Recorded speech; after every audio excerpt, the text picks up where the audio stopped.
আল্লাহ রাসূল সাল্লাল্লাহু আলাইহি ওয়াসাল্লাম বলছেন, মা মিন আইয়ামিন আল আমালুস সালিহু খায়রুন ওয়া আহাব্বু ইলাল্লাহি মিন হাযিহিল আশর।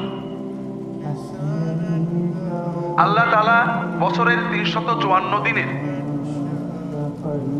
যে 10টা দিন সবচেয়ে বেশি পছন্দ করেন নেক আমলের জন্য, সেটা হলো এই জিলহজ মাসের প্রথম 10 দিন। অর্থাৎ জিলহজ মাসের এই 10 দিনের বাইরে নেক আমল করলে আল্লাহ যত সওয়াব দেন, যত খুশি হন, এর চেয়ে বেশি সওয়াব দেন, বেশি খুশি হন যদি আমরা এই 10 দিনে নেক আমল করি। এজন্য সাহাবায়ে কেরাম এই 10 দিনে ব্যাপক পরিশ্রম করতেন, ইজতিহাদ করতেন ইবাদতের জন্য। আর এই ইবাদতগুলোর প্রথম ইবাদত হলো রোজা, সিয়াম।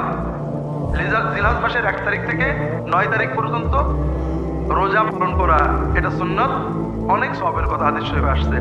বিশেষ করে 9 তারিখ আল্লাহ রাসূল সাল্লাল্লাহু আলাইহি ওয়াসাল্লাম বলছেন, সাওমু ইয়াউমি আরাফা আহতাসিবু আলাল্লাহ আইয়ুকাফিরা আস-সানাতা আল্লাতী ক্বাবলাহা ওয়াল্লাতী বা'দাহা আও কামা ক্বাল সাল্লাল্লাহু আলাইহি ওয়াসাল্লাম। আরাফাতের দিনে রোজা রাখলে আমরা আশা করি, রাসূল বলছেন, আমি আশা করি যে আল্লাহ তাআলা আরাফাতের দিনে রোজার বিনিময়ে পূর্ববর্তী 1 বছর এবং পরবর্তী 1 বছরে গুনাহ ভুল ভ্রান্তিগুলো মাফ করে দেবেন, কাফারা করে দেবেন।